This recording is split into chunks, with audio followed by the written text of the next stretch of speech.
that anger, that rage that comes up, because it's something that I'm so passionate about, something that you Right. love so much. Yeah. So I want to encourage that anger and that rage to come, because with that comes hope.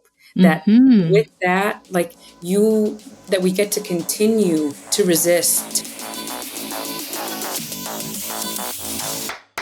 Welcome back to Making It Awkward. I'm Jessica Wilson, dietitian and author of It's Always Been Ours.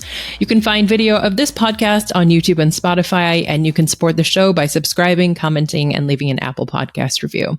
You can find me on Instagram at jessicawilson.msrd. This is an independent podcast brought to you by folks who support all of us to feel our feelings, including rage and hope. This episode was first published on Juneteenth, 2025, and in it, I get to speak with Malak, who was recently part of a mental health delegation which traveled to Palestine. We're only using Malak's first name today to protect her safety. In this episode, Malak connects the events of the last 2 weeks, 2 years, and last 400 years. She talks about settler colonialism, a shared humanity, and how people end these fights are not about here versus there. She provides language and context for the wars and battles raging around us, and she shares the stories of people she spoke with during her trip and the importance of being seen. Black scholars, including Angela Davis, Ta-Nehisi Coates, and James Baldwin, have long made connections between Palestine and Black people in America. Both groups of people living under imperialism and fighting for justice and freedom, and also both never giving up. Malak shares multiple ways for people to stay engaged and keep learning. I'll include some resources in the show notes. And with that, here's my interview with Malak. Malak, welcome to the show. Hello. Thank you for having me. I'm excited to have this conversation with you today. I don't know if excited is the right word, but I am. I'm excited to see you. That's where we'll leave it at. You've been traveling, and I'm wondering if you would like to share any of that. Yeah, I was recently I went to Palestine on a mental health delegation trip. I was there for 12 days and went and met with other mental health providers, both in Palestine and in Israel, the occupational state, and got to meet with a lot of incredible therapists, medical providers, nurses, dietitians, providing care on the ground. And it was a trip of a lifetime, truthfully. So I am back. I've been back now for a couple of months and hoping to continue to share and reflect the stories and wisdom that we saw there, and especially with what we're seeing, the increase of violence and hostages being taken on Turtle Island. Are there stories that most stick out to you? Or are there things that you think would be through lines for this conversation that comes out on Juneteenth? I think one of the things I want to note is that the reflection of there's a lot of things that we learned while we were there.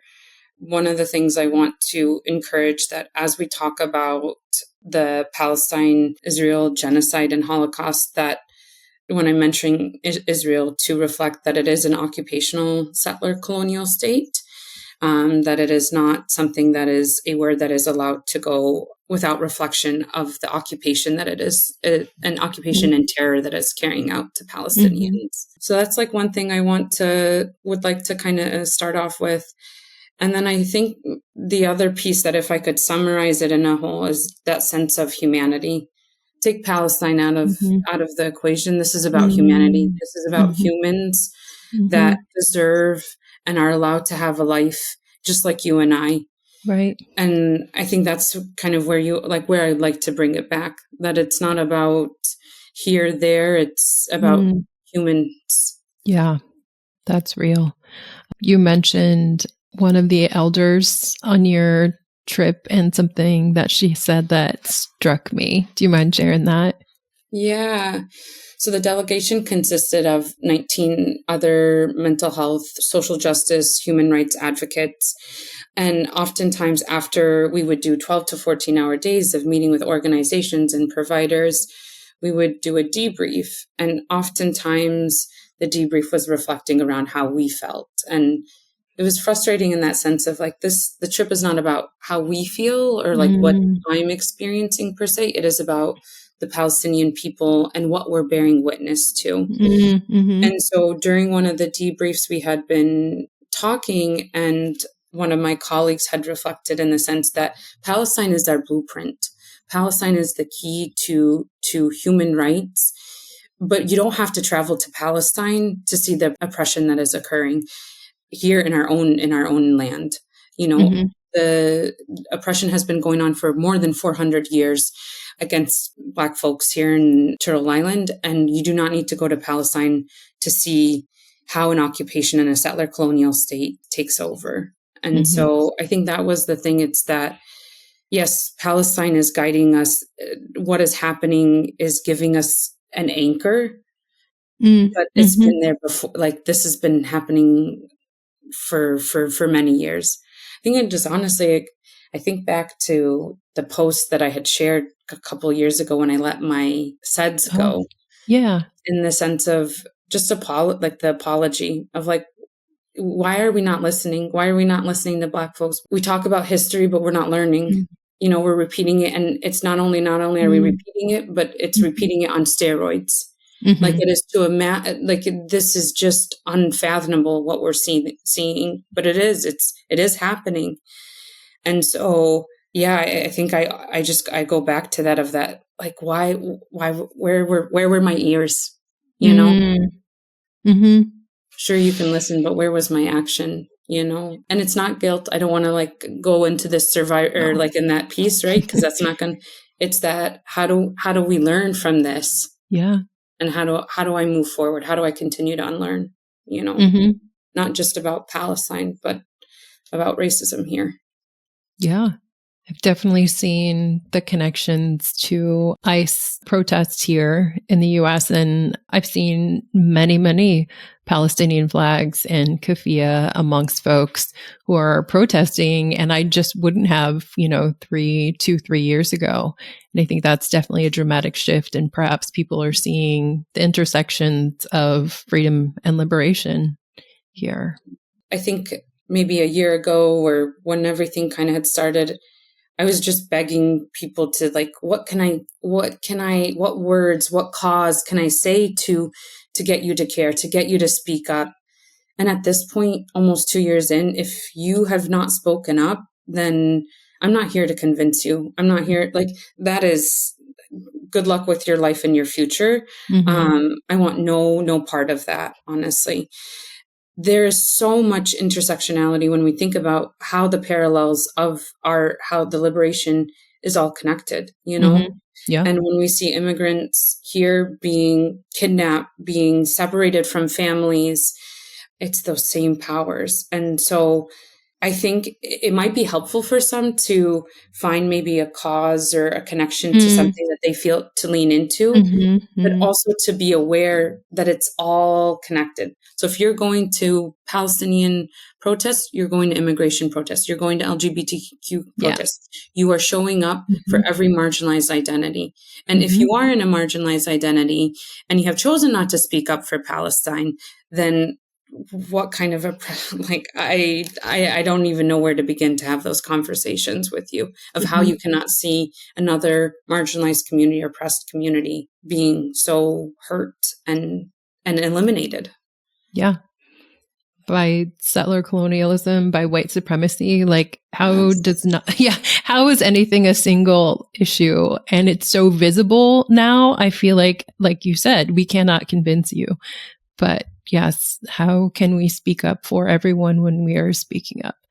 I sent you a post from Eileen Morrison, who talked about how we can do all of these things. The idea that, you can only focus on one issue is a lie, so that we think we can't, do multiple things at once, that we can only focus on a single issue.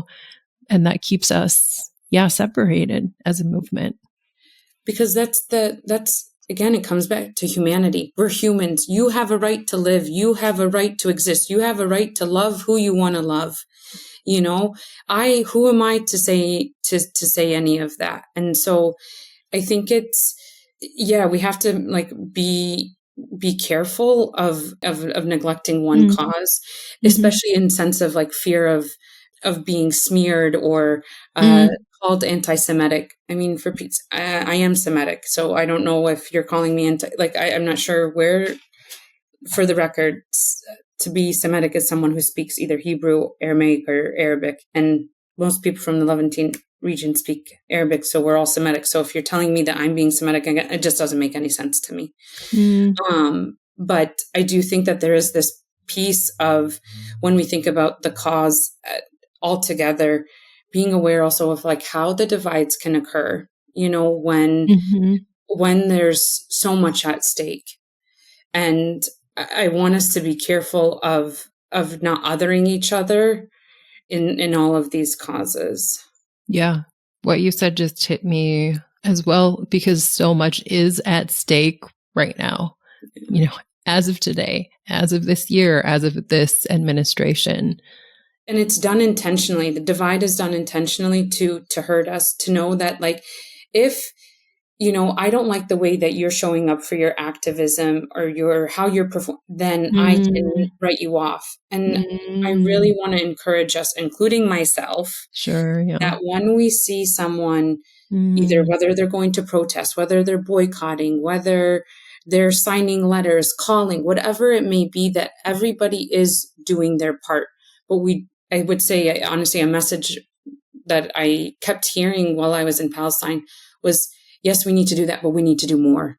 We cannot let our foot off the pedal. And we need to be like, whether it is like emailing our government officials, that we need to be pushing, we need to be calling, you need to be showing up at the town hall. So whatever it is, the form of activism, that we really, really, really need to push on it. And I feel like there's this sense of like, okay, well, I'm boycotting, Sabra hummus. So I've done my Sure. Yes, that's a great part.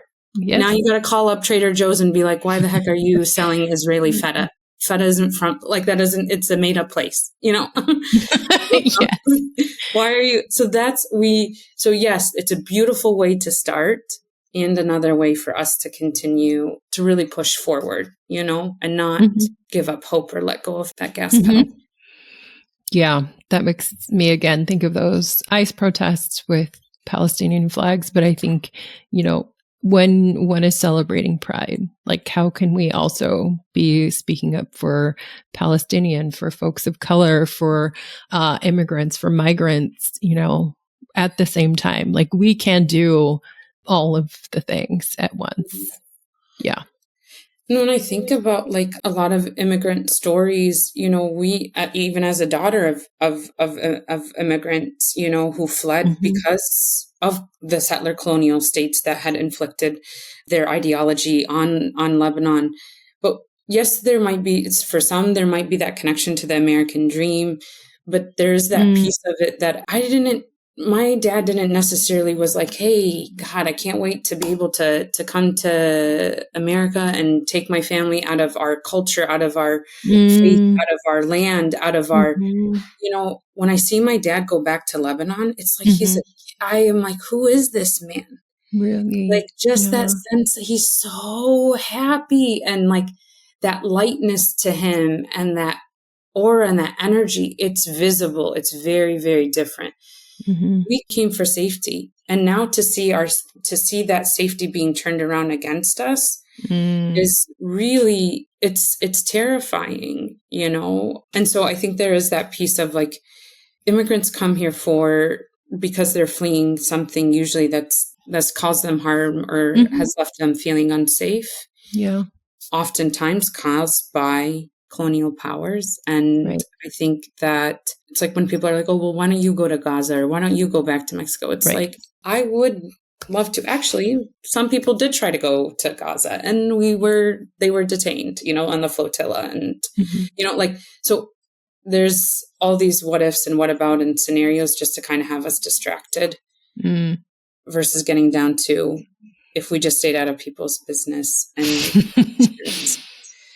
inflict these horrors, then people wouldn't have to be fleeing and coming to different places for seeking safety or refuge, Yeah. If folks, and their lands had not been colonized, like, how would we be doing? Totally.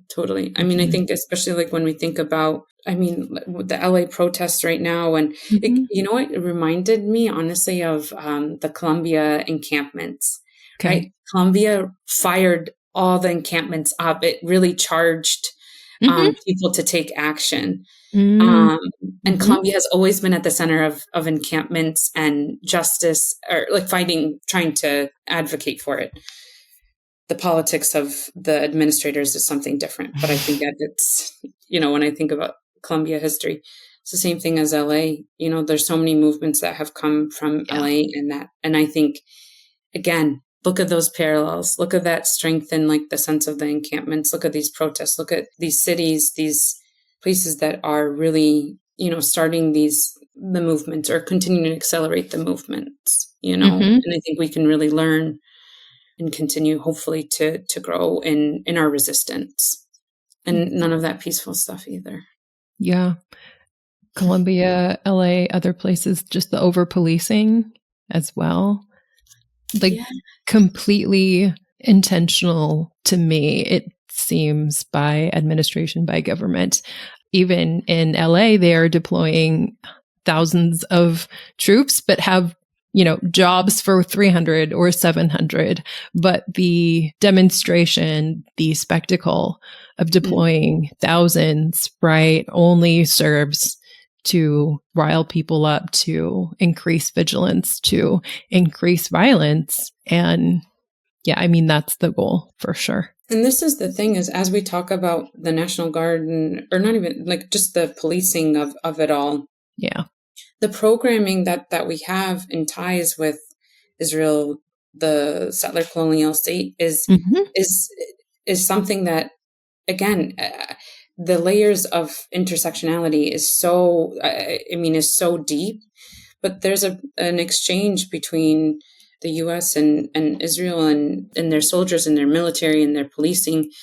And the same tactics that are used on Palestinians are used here most often on immigrants and Black folks. Where did that cop learn that from? And George Floyd, it was in Israel. That's the same tactic, and we bared witness to it. You saw it in front of your eyes when people were being crushed. It was copy and paste. It's interesting because after coming back, I knew that the government is an occupational regime here, as well. Yep. But now to see it and to see, and you can't unsee the parallels of it. Just the same way in the policing, in their tactics, in the checkpoints. And I am not comparing. And also this is not about a competition of oppressive systems or who has it worse, or this is about compassion. This is about bringing it back to the realities and the parallels. Like, if we allow ourselves to continue to go down this path, it is like we are leading right into that same path of what is going on in Palestine, and we already have, actually. It hasn't, this has been ongoing, so I shouldn't even say that this is where it's heading. We're there. It's very much there.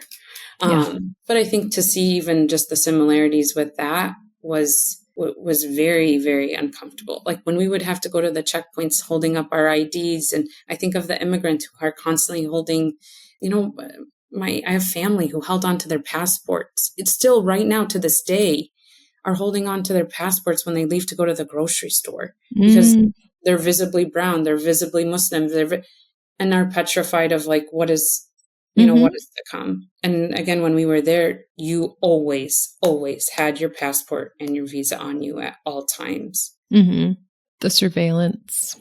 Yeah. Oh my gosh, the surveillance, the cameras. It's, again, you see it you're seeing it everywhere. Every time I see a camera now, it's like, yes, is it? And it's co-opted in the sense it's safety. We're protecting you. There's a threat, right? And so let me do this to protect you. And I think we can get caught up in that without realizing the big picture of it all. Yeah. Totally making me think of, registries for, people with autism, for, trans people here, and just the ways and framing where people get, the same biomedical or, physical surveillance for folks, for sure. Yeah. I mean, I had just I had a doctor's appointment earlier this week. It's a new doctor. And I literally, when she would ask me the questions, it was like, what information can I even give you? And I'm privileged enough that I live in Chicago, in a state where the bans aren't, abortion bans, trans bans are a little bit are different for us. But just the fact that I even had to think about what information as a healthcare provider. So then how am I supposed to get the healthcare? Yep. If I can't even tell you what's happening with me, because I'm so scared of what that could mean for me, Yeah.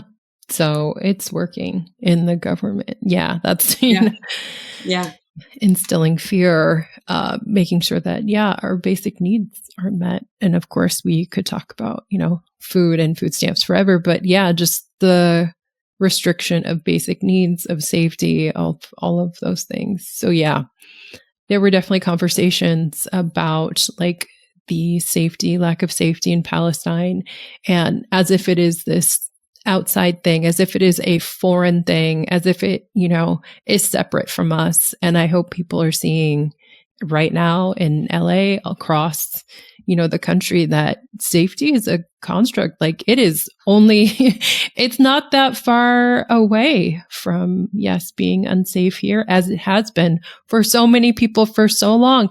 Just the colonial powers. I don't know how you feel about it, but I feel that Black folks have always known that this place is unsafe. I feel like after 9/11, it became very clear for some brown people that it is deeply unsafe. And just, as we've gone on, how I think by this point, most people have realized that the US is a deeply unsafe place for most people, unless you're a white dude. But I've been going to protests, and Palestine has, since the time, honestly, that I was born, not that I can, but Palestine has always been something that we've talked about in our family, that we've prayed for, that I've, dreamed of the liberation. And so that's always been so deeply rooted in me as a Lebanese Muslim woman here. And, when I would often see a lot of the things like going on with in the Black communities, and the violence, that it shook me, and it was like, oh, why does, like, yes, it's about humanity, and this feels so wrong and disgusting, but but it's like that same violence that we bear, that I was watching here, was what was happening, what I had been seeing and running away, like trying to, not running away from, but trying to remain safe from, when we visited like Palestine or visited Lebanon, and now being able to go to Palestine. But there's so much of it that I have the choice, and I'm very white passing. I recognize that as a, but even wearing my kufi out in public, my dog has a kufi bandana. I mean, we are all our kufi gear, and but I have that privilege of taking it off. But even as I'm wearing it, it's like, you're always looking around. Every eye contact, that they are thinking, something. And that's a privilege that I get to carry. And again, you don't have to travel to Palestine to see the oppressive systems, and that hypervigilance is a constant, that form of suffocation, that like my nervous system, when I walk, my dog doesn't leave. And so I think I've said this before, but I really do. We owe an apology and a reckoning to Black folks, and being like, you have been speaking this constantly. You've told us this time and time and time and time and time again. And why is it till now that we're waking up, And I don't even know if we fully are waking up even, but I think it really starts there. And then it travels to all the different intersectionalities that we're seeing being oppressed, Yeah. And it really is, right? All connected. Well, I even think of the boycotts, like where did we learn about boycotts?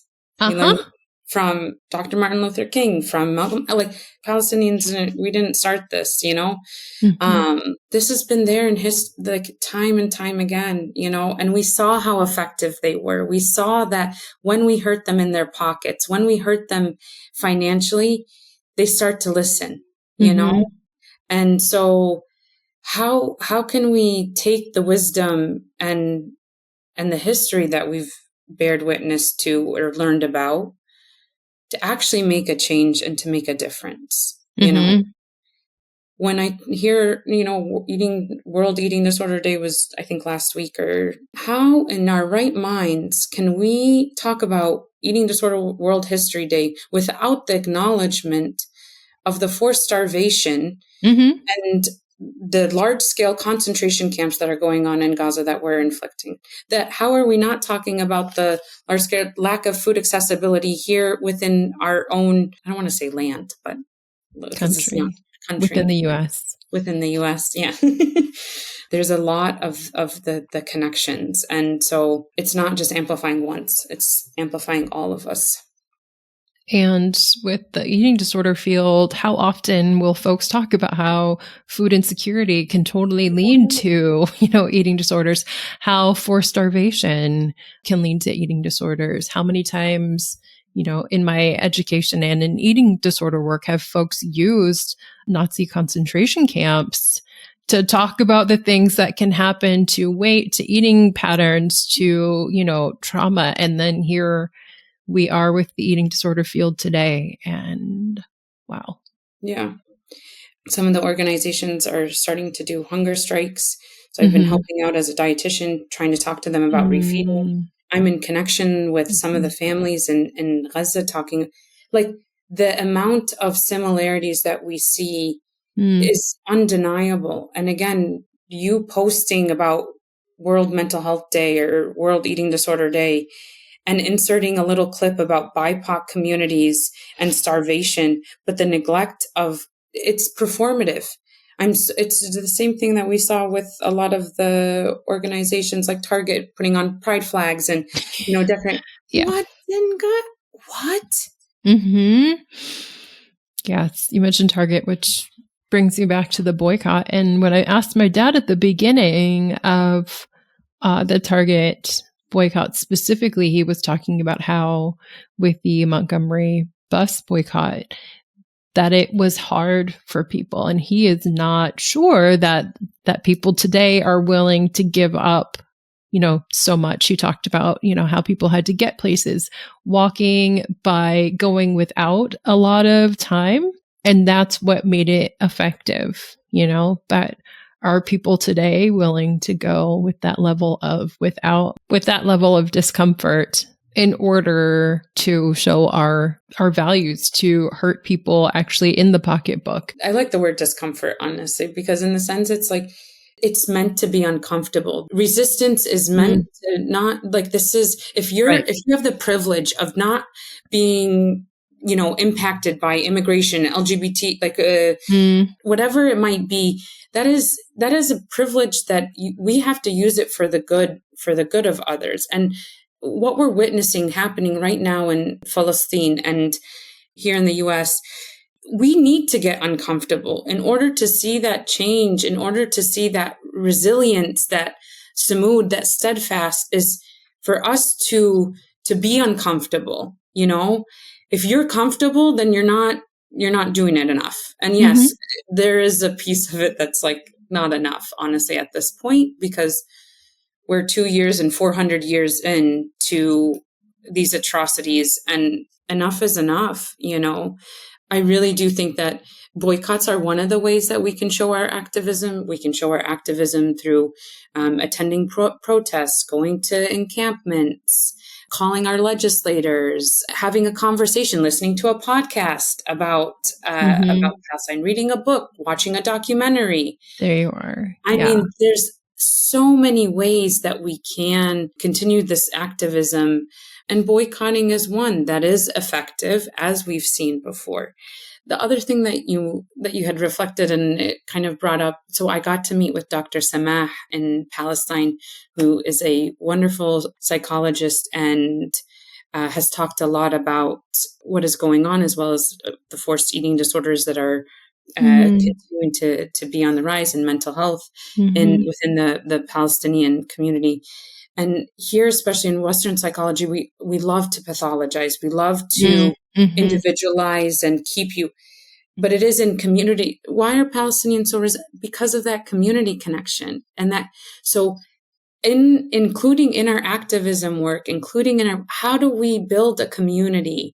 How do we build healing circles around us that like uplift, each other, when we're all trying to do the same thing, instead of putting into more subscriptions and more spending more money on this?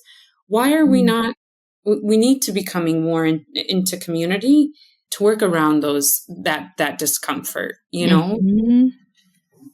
Yes. And you make me think of everything that this administration, but also RFK Jr. And the influencers are really talking about the individualism and how easy, totally reflected to keep us apart and focused on ourselves for sure, rather than community and coming together. Yep. It becomes, right, the sense of like, again, like that morality that you are more more clean, when you eat in this way, and you are othered if you don't, And I mean, it kind of goes to even what we were chatting about fascist governments and the rise of diet culture. And it is plain and simple. I mean, it is not even spelled out for you. It is spoon-fed to you. And if you still can't speak up on these things, again, what is happening, Yeah. Skinny talk was, predictable, not a surprise, right? I even think back to last year's, trad wives and all of those things, and just the white women conforming, right? Like perhaps seeing what's going on either in their communities or what's coming, and being like, this is the way that I can be the safest / conform myself / maybe stay safe. That's putting a lot of empathy for that. But like that was the way the country is, or that's the way the country went and is going and is headed. I think of the shrinking and palatability and fascism for sure. But what do you think about with it? As you were talking, I'm thinking too about like after 9/11, ICE was created. And it was done after, if we remember, the Muslim ban that was pushed on by the Bush government. And so ICE was created to police Muslim immigrants. And at the same time, the war on obesity happened as well. Oh, right. Wow. And what is it? There's so many parallels again of history repeating. 9/11, ICE, immigration, Muslim ban, diet culture. We do not want you, we don't want you to see what's like where you're putting your money, where your tax dollars are going. How do I keep you distracted into this thin ideal, into this, now it's called skinny talk for people like, yeah, I never saw it, which is great because apparently I can't search for it. Yeah, thank goodness. Raped. Yeah. But right, those parallels, it's the same thing. The immigration, ICE, and the escalation here, the genocide going on, GLPs, and, and states, like all of that is the same, when we think about diet culture, especially as it relates to anybody. But I think for women, it's like, how do I keep you so distracted in your corner to focus about yourself and what you look like and your weight? Because if that reckoning or that awakening happened, we wouldn't be here in this situation, because resistance would occur, right? Yeah. I mean, this administration, this time is definitely a backlash to abundance, right? A lot, people will call it body positivity, but like, I feel that people were getting into and feeling and, recognizing abundance in a way that I hadn't seen before. But then this backlash, also disguised as health, like people be like, oh, is it all that bad? Because, I'm like, wow, okay, that's where we are. Yes. Because there's always that sense of, and I think it's like when they say like, is it that bad? It's because it's not impacting them directly. Again, the Yeah. individual, like, just worry about Mm, yourself, pull your bootstraps up, like, sure. and stay in this. Yes, diagnoses are helpful in Mm, allowing us to receive the treatment that we need to better ourselves, mm-hmm. but it creates this box that it feels so hard for us to move outside of, Mm-hmm. And so I really like, when I think about, again, the rise of diet culture during authoritative governments Mm-hmm. and genocides and war. I mean, we killed over 1 million people in Iraq, like, Yeah. this is, Yeah. it's interesting too, because 9/11, I was 16, I was in high school, I was trying to assimilate so badly into a Mm, white community, mm-hmm. and was just so fearful of that acknowledgement of being Lebanese, of being Muslim, of being a daughter of immigrants. Whereas this time it's like noticing, and there's just so much pride, and that so much of that feeling of like, it's not something to be embarrassed about or Oh, something to yeah. try to fit into. Yeah. So again, how do you break those boxes, those labels, that sense of pathologizing to build that community? Mm-hmm. People are, understandably overwhelmed a lot of the time, but I love that you had mentioned, like reading a book, reading an article, listening to a podcast can be helpful. At the beginning, before we started, you said you hope that you're giving language, you hope that you're giving context for things. And I always appreciate your work and the words that you share and put on social media. Is there room for hope right now? I think we always have to remain, like, I think that hope has to stay intact with that resistance. There's going to be times, like, I think of it in when I am speaking to my clients and caregivers who are supporting clients with eating Yeah. disorders or any sort of, Yeah.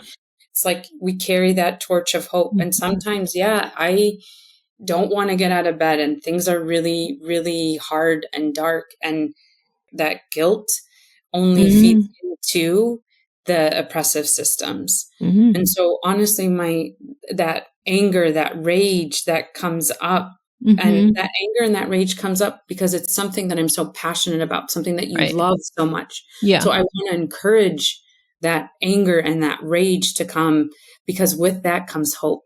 That Mhm. with that, like, that we get to continue to resist, to that we continue to show up for these communities that Mhm. need us. And I really, there is hope. It's not free Palestine, it's Palestine will be free, period. I believe it, whether it's in my lifetime or, God willing, in my children's lifetime that don't exist yet, but Yeah. whoever's life, I know, I believe this, and I will not lose hope of that. Some Mhm. days it does get harder, but that is my guiding post. That is my guiding post, that the liberation for all of us will happen. And how do I continue? Honestly, it's through dialogues like this. It's through that community. It's through going to book talks about community Mm. care in fascist Mm. times. It's Mhm. about reading from a Palestinian author. And so there is hope. And I think one of the stories I would love to like share with you, while I was in Palestine, we had met with a prisoner of war who was detained because he was a political activist, because he said the word Palestine, because even, let me just reference this, there was certain parts that when we would get to the checkpoint, we could not even carry like our Palestinian flags or a Mhm. Palestinian like souvenir or anything like that. All of Mhm. that had to be removed. And so we were meeting with this prisoner who was detained wrongfully for over 9 months. And he was Mhm. telling us how in the beginning, he had just had a baby. His wife Mm. had just given birth. His mom was Mhm. sick. He was kidnapped and removed from his home forcefully. Didn't know if his son was okay. Didn't know if his mother. That first week, he had put that intention that he was going to remain strong and survive what is to come. And the way that they would get, detainees would get new information was through other detainees who would come in, because, right, they're often in isolation and there's no information. Nobody can go visit the torture that's being endured by them. And the detainee had come in and was telling him, people in the US are speaking up. There's encampments. They're putting tents in these college campuses. People know about us. And hearing him, like, you don't know if your son is alive. You don't know if your mom, but you heard about a bunch of students who pitched literally tents in a courtyard, and that gives you hope. So all these actions matter, and that Palestinians see it. Palestinians know, and immigrants, I hope, again, this isn't, everybody sees that we are resisting. We are going, I will not let this be something that I remain silent about. I will always speak up. I will always use my anger and my rage to continue to fight. And there is hope. So if a detainee in Palestine can feel hopeful about a tent in Colombia, then I say we have a lot of work to continue to do and to continue to be present for. I love you and I see you, and I know that others do as well. Thanks for coming on the show. Thank you for having me.